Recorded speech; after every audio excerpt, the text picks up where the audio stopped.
Every Kaicenat L explained by blogger Ratty once again. Alright, here we go. What else has bro been taking?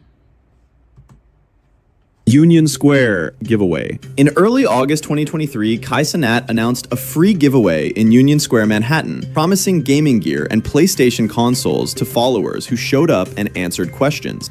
We're doing PS5s, PCs, bro, you literally, keyboards, mouse pad. How much security? You know you're gonna have like 20 security out there, right? I know.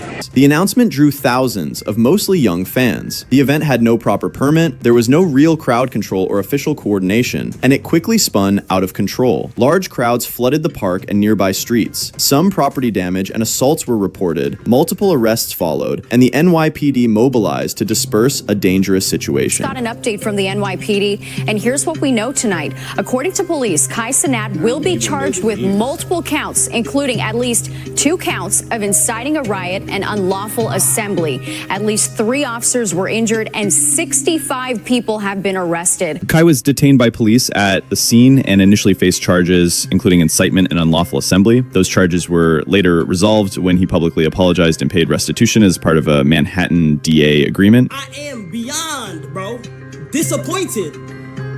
Beyond disappointed in anybody who became destructive that day, bro. 100%, bro. That's not cool, man. The core of the public anger was straightforward. A hugely influential creator posted an open invitation to thousands without logistics or safety planning, and the predictable result was chaos and danger for attendees and bystanders. Cenat really fucked up, and being this big a fanatic for any celebrity is monumentally stupid. The same goes doubly so for all the idiots who came to Union Square to take advantage of the chaos, which I'm guessing was the majority of those that showed up. When a creator with millions of followers announces an in-person giveaway in a public urban space, the reasonable expectation is that the organizer will coordinate with authorities, hire security, or cancel if they cannot manage safety. But Kai did the opposite. People online reacted strongly because they saw a preventable public hazard. Many commentators and victims highlighted the presence of minors, injuries, and looting at nearby stores. Those concrete harms made the outcry visceral. Kai's camp and his AMP partners later apologized and paid cleanup costs, which is part of why criminal charges were ultimately dropped, but that resolution didn't erase the initial harm or the feeling among many that he treated a real-world crowd like a piece of content. What Kai did wrong in plain terms, he used his platform to organize an in-person gathering without the logistical planning such events require. He underestimated how many people would appear, he failed to secure proper permits and safety measures, and he didn't adequately step in as the situation escalated. The apology and restitution helped legally, but to many critics, the apology felt like damage control more than real accountability. If a creator only apologizes after being held to account, followers in the public suspect the apology was a PR move rather than an ethical correction. And people even suspected that there was no PlayStations to be given because no one saw or got any PS5. Did anyone even get the PlayStation? Bro, you know that they didn't. Guarantee there never was one. The animal mistreatment incident. One of them. But yeah, bro's pretty much said a lot of what should be said. But imagine, this is actually crazy. Bro should have probably notified the police, had tons of guards everywhere, maybe had some railings, organized, set a thing, and bro just winged it. And in life, when you wing it, then you're not gonna get the results you want. Because sometimes you have to make it organized to make sure you get the results you want. See, this is definitely one of bro's bigger L's, but animal mistreatment, what's up with that? Most heavily criticized moments in Cenat's career came during a chaotic live stream where exotic animals, including a macaw and a frog, were brought into a cramped, noisy room full of people shouting, moving erratically, and knocking things over. The setup itself was already questionable. Exotic animals like macaws are highly intelligent and extremely sensitive to stress, and frogs are delicate creatures that can be injured or killed from even minor mishandling. In the Where clip, does bro even get these animals from? Like, who do you call? Yo, bro, I'm gonna need some exotic animals, more hog, frog, all this in my yard by like tomorrow evening. Can you pick up for me? And he's like, yeah, I got you. Like, who do you even call? that spread widely, the bird is seen perched nearby while loud commotion erupts. Side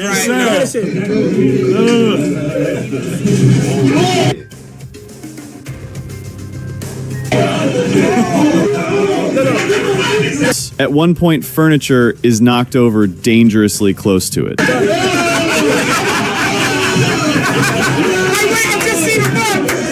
The frog, reportedly inside a box on the table, was tossed across the room and narrowly avoided being crushed when an arcade machine tipped over. Someone did step in to protect it, but by then the damage to public perception was already done. Viewers were furious, calling the scene, quote, brain rot content and, quote, garbage entertainment, with many saying that using animals as live props in such an uncontrolled, chaotic environment was inherent. I mean, they're not really wrong. A lot of this is low-key brain rot, but I mean, people still be watching, I guess. Damn, that frog is one lucky guy. Bro, narrowly escaped the biggest L, death. Man. Cruel. To critics, it didn't matter whether the harm was intentional. The fact that no one made sure everyone in the room knew where the animals were or took steps to create a calm, safe environment showed negligence and disrespect. The noise, the commotion, and the reckless handling of the setting were seen as torment for the animals involved. For many people, this incident became a line in the sand. It reinforced the idea that Kai's content often prioritizes spectacle over responsibility, even at the cost of living beings' well-being. The most biting critiques argued that how someone treats animals is a direct reflection of their character. And in this case, the takeaway for those viewers was ugly. The optics were so bad that some said they lost all respect for him, pointing out the absurdity of someone winning Streamer of the Year while being at the center of moments like this. Others compared it unfavorably to older scandals involving animal mistreatment on Twitch, saying the platform appeared unwilling to hold him accountable because of his massive popularity. Whether or not there was intent to harm, the moment cemented itself as a glaring stain on his record. Bad in the corner, he almost got hit by the chair. What are you gonna do if that parrot gets hit by the chair? Oh, we're so sorry, guys. We didn't mean to. Or does your apologies don't mean anything? The bird has already taken it out. View-botting allegations. The view-botting accusations hit at the integrity of Kai's operation and his circle. High-profile streamer XQC publicly called out suspicious viewership patterns around Kai and his friends and affiliates, pointing to abrupt spikes in viewer numbers and unusually low engagement that did not match the totals. Wait, I saw you talking about something. View-botters? Yeah, what was up with that? What happened? They're all view-botters. I don't give a fuck. I don't give a fuck saying anybody these days. I'm not bro. Imagine thinking that I play this racket where like I need those like collabs. I don't give a fuck. They're all view-botters. So bro can't even speak English, but I don't even bro. Just take a deep breath and formulate your sentences. I don't care to say it. People become like from a 1 candy to 20 candy overnight. Like bro, I mean I've been here before. Like I'm not stupid. Like this shit's fucking bought out the wazoo. Those are the typical statistical red flags people watch for when they suspect fake viewers. The public reaction was angry because the accusation is not small. Viewbotting, if true, inflates perceived success and manipulates the marketplace that creators, sponsors, and competitors rely on. Fans who care about fairness and creators who have built audiences organically interpreted the spike as a potential shortcut that cheats other streamers and misleads fans. Kai defended him and his friends and angrily responded rather than offering a clear, calm, evidence-backed explanation. I'm gonna be honest. This is no bias. This is no letting off aggression. This is nothing off negativity. It looked like you dick eating, gang. Like you might not realize it, but I'm gonna help you. It kind of looked like you dick eating, like real shit. Like I'm not even trying to be funny or mean. I'm gonna go ahead and say it looked like you dick eating just a little bit. You feel me? And I'm kind of tired of like holding a whole road because I feel like the more I hold shit back, it's not the first time. This is how it looked, Felix. This is me talking to Felix. This is me not really being on some shit. It looked like you dicking because it's like, it's a pattern. It's like everything, something is going good on this side. Like you something got to say. That defensive posture made the skeptics louder because it looked like loyalty had replaced transparency. The reasonable expectation from the public's point of view was for data, third-party audits, or at least an open conversation about how such spikes happened. The absence of that calm clarity fed the rumor mill and hardened the view that his team might be gaming the system. The result was reputational damage for Kai and his circle that is still hard to erase. I was suspicious when I saw Rodney's numbers. He streams at night till like 6 a.m. and his views were crazy, like 20K at 3 a.m. I think dude is funny as hell, but a brand new streamer who's only done one collab with Kai, averaging 25K viewers at 3 a.m. is insane. And he's usually just smoking and joking with Punga, another roommate. Kaicenat calls out XQC after view-botting allegations. Kai protecting his investment. It's so obvious they are view-botting / getting view-botted. Yeah, that sounds pretty pretty damning, can't lie. But you never know behind the scenes. But damn, they didn't. Obviously, we don't support that here. No V-botting. Just be natural. Mr. Beast's Team Water Charity Snub 2025. We're on a mission to give 2 million people all around the world clean water. Largest creator collab in history. Over 3,000 of your favorite creators are all coming together with over 3 billion followers combined. The Team Water backlash came at a time when Kaicenat's reputation was already under heavy fire from other controversies. But this one was different. It wasn't about petty drama or jokes taken too far. It was about a humanitarian cause with real-world, life-changing impact. Mr. Beast's Team Water initiative is one of the most respected online charity campaigns ever, aiming to provide clean drinking water to millions of people around the globe. At the time, the campaign had already raised the equivalent of over 8 million years worth of clean water for communities that previously had to drink from unsafe, contaminated sources. The results were undeniable. I fully understand Mr. Beast has his faults, or naturally we don't. Nobody's perfect, right? But he has done a lot of good. I won't lie. Yes, again, he does have his faults. He's not perfect. We don't always rock with him sometimes. But these are real people and they're actually benefiting. At least you love to see the people, real life benefits that their governments couldn't do. But some random YouTube has to do it. Villages in places like Malawi gained access to clean water overnight. This wasn't an internet stunt. It was tangible, measurable change. As the donations rolled in, big and small creators alike jumped on board. Logan Paul, fresh off a huge WWE moment, dropped $100,000. Trainwrecks TV, FaZe Banks, and countless mid-tier streamers gave significant amounts. Even small creators with modest audiences chipped in what they could, because the energy around the campaign was all about collective impact. JC, open up a calculator. I just got a bunch of numbers written down. Someone open up a calculator. I'll tell you. I got it. I got it. I want to do it too. All right. We have Train down for 400,000. We have Neon down for 10,000. Steve for 50,000. TJ 50,000. X 400,000. Mr. Beast 400,000. Aiden 400,000. Jinxie 100,000. Los 100,000. Sketch 55,000. Thug 50,000. Big numbers. Togi 25,000. Dan, the CEO of Twitch, 1,000. We'll take that. Don't laugh, come on, man. No, it's real money. Thanks, 106,000. Ron scratched out instead. Another 50,000. Kodak 50,000. And then Logan 100,000. The total is 2,347,000. But as more names appeared on the donor list, one name was noticeably missing, Cenat. 3 mil? Yeah, I got that too. I got that as well. I ain't gonna lie, kaicenat, I show speed, they gotta donate. Come on. People began asking where he was and why he hadn't said anything. Some of his most diehard defenders, the Kai Glazers, argued that he can spend his money however he wants, and technically, they're right. But Kai isn't just a regular influencer. He's one of the highest paid streamers in the world. His last big YouTube video was literally him hosting an extravagant party, and he regularly flaunts massive jewelry purchases. Nobody should be forced to donate. Like, it's not by force to donate anything. But it would be cool if he donated a good amount of money, because he could afford to. And we are helping people who are in desperate need of basic things like drinking water. So yeah, again, it would be cool, but it's not by force. So bro probably should have just done it, just to help the cause.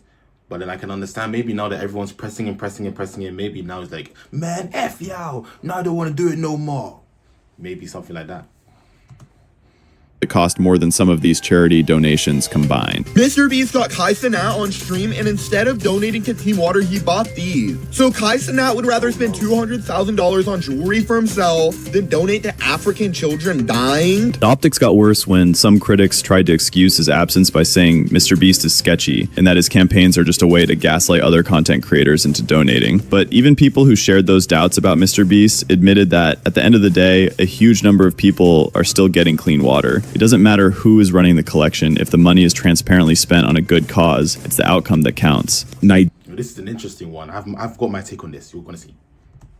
Nigeria school scandal. Kai announced a plan during his long subathon to donate a portion of his revenue to building a school in Makoko, Nigeria. This is how the school is planning to be built. Basketball court, playground, AMP soccer field with the school right there like that, okay? It's gonna be right outside Makoko, all right? He said a fixed percentage of the month-long subathon's earnings would go toward the project and shared concept art and plans publicly. That promise drew praise initially, since streamers donating to educational causes is a welcome use of reach. This is what famous people should be doing with their money. We made the right guy famous. This creative, not gonna lie, Kai has a good soul. Genuinely, this beats any amount of fame and money in my opinion. You change one life, you might change a generation. Months later, critics, including commenters in Nigerian communities and social media threads, complained that the physical school project remained uncompleted or underdelivered compared to public promises, alleging poor communication and slow progress. Those critics amplified their complaints across social platforms, and some local outlets and community voices in Nigeria expressed frustration that the publicized project had not materialized. Like, do you know how goofy that is?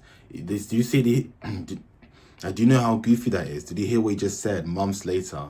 Do you know how much work, time, effort, money, or everything goes into building a school? Man, oh, it's been 3 months, Kai. Where's the school? Where's the school? Like, bro, chill. It's barely been any time. Give him time to cook. So too greedy with it. All the people crying, complaining. What are you doing for Nigeria? You're not doing nothing. I get it, fine. You have the resources as well. But at least if someone's trying to do a good thing, don't try and always be on their case about it. Let him actually cook. If 10, no, not even 10, like if 2-3 years have gone by and nothing's been done, then fair enough, you can cry a little bit because there should be a bit of progress. But a few months, it's just be calming down. At the pace or scale described. A YouTuber even went over to Nigeria to check on the progress of the school, only to find out there was nothing much to see. Building a school is not a symbolic act. It is an on-the-ground project that affects children's lives. When a public figure promises that money and commits to an educational build, the community expects transparent follow-through, receipts, progress photos, local partners, timelines, and fiscal accounts. When updates are vague or delayed and local voices report disappointment, people take notice, especially when the pledge is used as a headline driver for massive streams. The feeling is of being promised something important and being left waiting while the promoter moves on to the next content. Didn't bring it up, but later on, Kaicenat went on stream with the organizers on stream, and then they were transparent. They talked about the progress. So yeah, the school is coming, guys. Just calm down. If it was someone else that promised the school, they would not be crying like this. But because it's Kai, oh, where's the school? Where's the school? Where's the school? Just calm down. The school is coming. Actually give him time to cook. Like, people are just too greedy, too impatient, too cringe on the internet. Cycle. The Jinxie tournament moment. What was supposed to be a fun collaboration turned into one of Kaicenat's most talked about public missteps of the year. The whole thing started when streamer Jinxie pitched a Clash Royale tournament involving Kai and his AMP crew. It had potential to be an exciting crossover. Jinxie was hyped, his audience was ready, and he even promoted it ahead of time. But the moment Jinxie actually got in a call with AMP, things went downhill fast. Cheating. Echoing. Instead of working with him to get the tournament going, Kai and the group barely acknowledged him. The tone of the conversation shifted away from his idea almost immediately, with side chatter, jokes about random topics, and no real effort to help him set things up. On stream, it felt like watching someone try to start a quest in a video game while the main characters walked right past them. Jinxie was left hanging mid-call, visibly unsure if anyone was even paying attention. It didn't stop there. Moments later, Kai simply got up and left to do an IRL stream without warning. No quick, I'll be back, no proper handoff, he just dipped. That left Jinxie still live. That's messed up, I can't lie. If you promise to do this thing, then just commit to it. You promise to join the Clash Royale stream, just do the Clash Royale stream, and then go do whatever stream you want to do afterwards, mate. Stick to your word, bro. You promise to do X, do X. Awkwardly trying to keep things together before deciding to end his stream entirely and head to the gym. Kai's doing an IRL? Wait, what? Kai's doing IRL? El Kai, what am I doing? Why does it say El Kai? No, tell Jinxie. Matter of fact, no. Nah, okay, yeah. I'm going to Jinxie, bro. He's not even like sorry. He's not even sorry. If the comments had not called him out and been like, yo, lock in, bro would not have gone back. You already know. Bro would just gone by his day. He didn't give a fuck. He would not care. But because the comments are all calling him out, now he's like, oh, yeah, okay, my bad, guys. I don't want to upset my viewers. I have to go back to do this Clash Royale stream. They had something playing IRL, but nigga, I'm about to do a one-on-one. Tell JC I'll do the one-on-one with him. I'm not doing it. I didn't want to do the IRL shit. I ain't gonna lie. I told him not to do IRL. Tell JC I didn't want to do I'm not doing the IRL shit, gang. All right, chat, I'm gonna go to the gym, bro. I don't even know what's going on. All right, I'm gonna see y'all boys, bro. I tried to set up a tourney. I don't know. I'm not. No. Tell him come back. He got on for real? JC ended for real? Oh, God. Bro, they got an IRL. Chat, listen. I told everybody, let's do this shit with Jinxie. Oh, my God. This shit's stressing me out, bro. I don't want to do the IRL. I'd rather do this shit with Jinxie, gang. When CB first came in here, when I need to defend him, and then we criticize when we need to criticize. Defend him for the school thing, people being cringe and lame about that. But for this, bro's in the wrong for this one. Like, you wanted to do the MRL stream. Do not lie to us, bro. If you wanted to do the Clash Royale stream, you would have stayed and actually done the stream. We wouldn't have just walked off with no warning. So obviously, he's just trying to get his commenters to calm down. Just be calming down. Why are you saying Elkai in chat? Be calming down. I said, no, I don't want to do IRL. I literally just said that.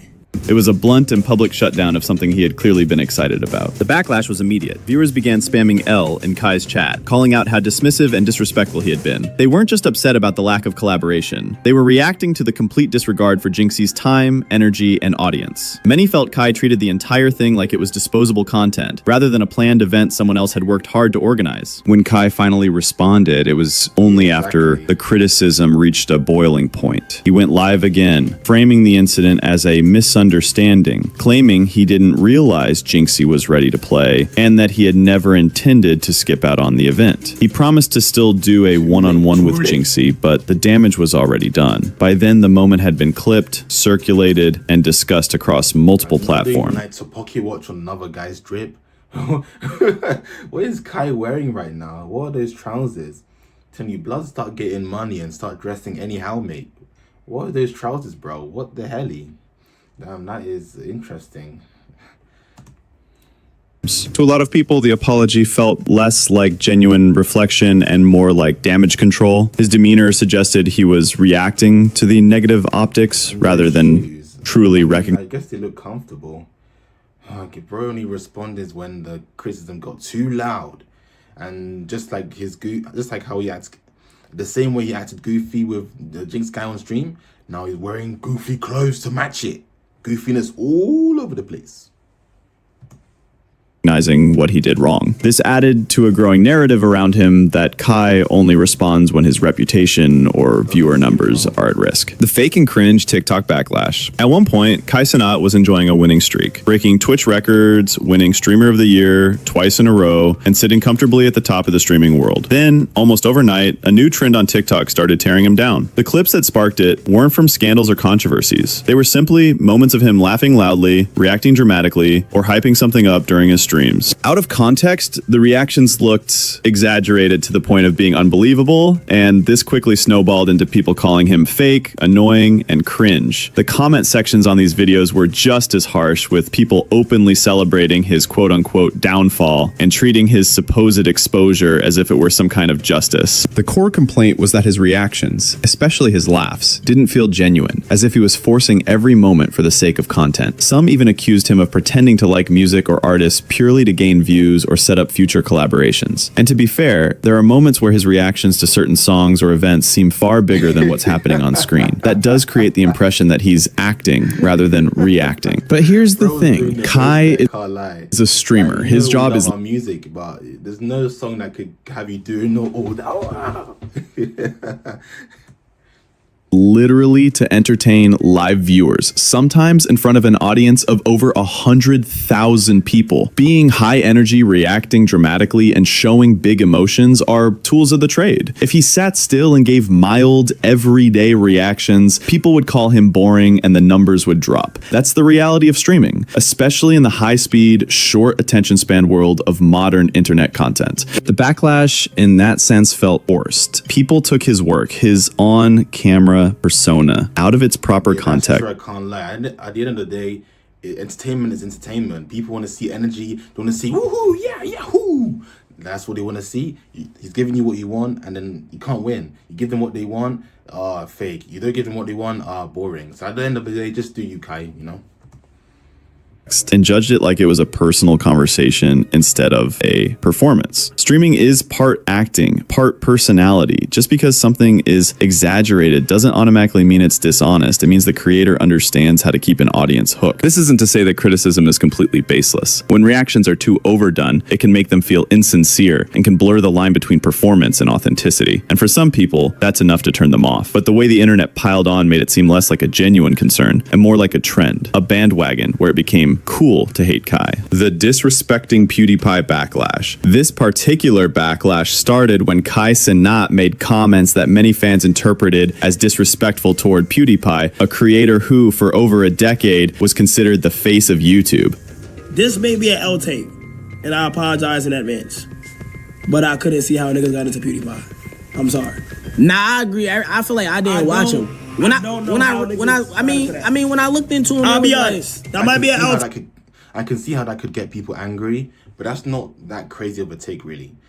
I mean, maybe now they're gonna start coming for me. No, but I don't know. I never watched PewDiePie growing up. I was never really into him, and it doesn't mean he's bad or good. I mean, he was big for a reason, so he must have been entertaining. But I just never really watched him like that, you know. Take though. Maybe I missed out. You feel me? It be like that sometimes, but everybody's not for everybody, because some niggas might say that about you. Not facts. It be like that. Not for me personally though. I don't know.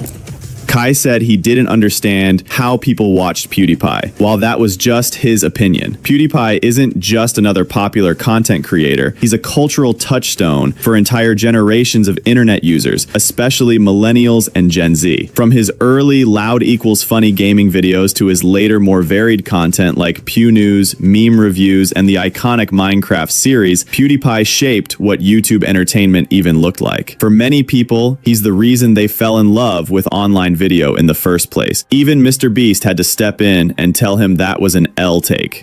He fundamentally shaped YouTube culture. I miss meme review and love watching play random games while I eat dinner every night. Pood's a goat. So when Kai seemed to dismiss or undermine PewDiePie's legacy, it hit a nerve. But not everyone saw it as that deep. A few people reminded others that PewDiePie also built his early fame on loud reactions and chaotic humor, and that it's a little back in my day to pretend that style was more respectable just because it's now associated with newer streamers. Others pointed out that Kai is young and catering to a different audience, so his energy level is part of his brand. Still, the general sentiment from the PewDiePie side was clear. If you're going to critique him, especially as a fellow entertainer, you should acknowledge the influence he's had on the platform. Misogyny. So allow me to combine the remaining of the backlashes into one to save some time because they're quite similar. One of the biggest combined controversies in Cenat's career involves a mix of repeated Twitch bans, problematic comments toward women, transphobic implications, and conflicts with creators like Ava, Chris, Tyson. Each of these situations on their own sparked debates, but together they've created one of the most heated discussions about his behavior and public image. Like, for instance, one of the most talked about and eyebrow-raising moments in Cenat's streaming career happened during a broadcast where it appeared he was receiving a sexual favor, specifically what many viewers believed looked like a hand job, while still live on camera. I wish I could show you the full clip from that stream, but Kai quickly deleted it once people started raising eyebrows. Still, I managed to save it before it disappeared. Keep in mind, his younger brother was in the room with him at the time. At first, it even looked like the girl went for something more explicit, like a but Kai seemed to push her off to keep his composure.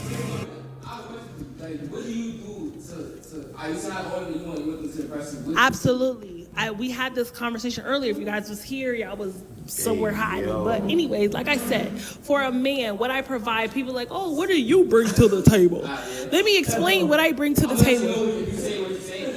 How about that? Stop posting your money. Stop posting your car. Stop posting your house. Go on there and post your personality. Show me how funny you are. Show me how, you know what I'm saying, how nice you are. But you might see that stuff and I take you to Arby's and you're like, we done. That's all. You might look at my personality and I take you to Arby's. This is just nasty, bro. Have some composure. And you're doing this while so many other people are there in the room. The game has gone absolutely left.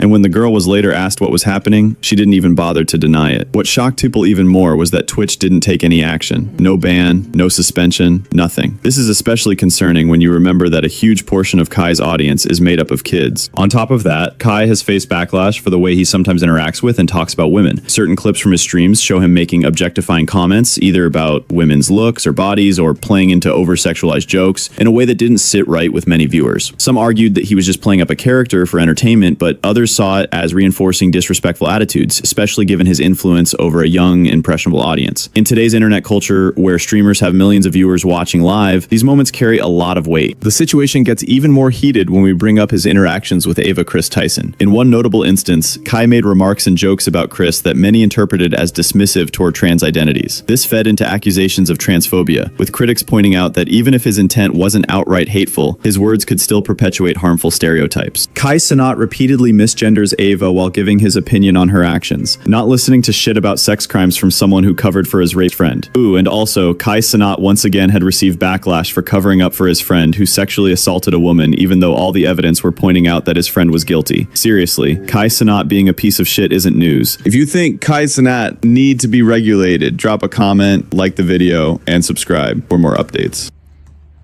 But yeah, interesting video. This guy's had a lot of ups and downs, a lot of L's, a lot of W's. But hey, at the end of the day, bro is human, so guess you will make mistakes. Anyway, like, subscribe, and all that good stuff.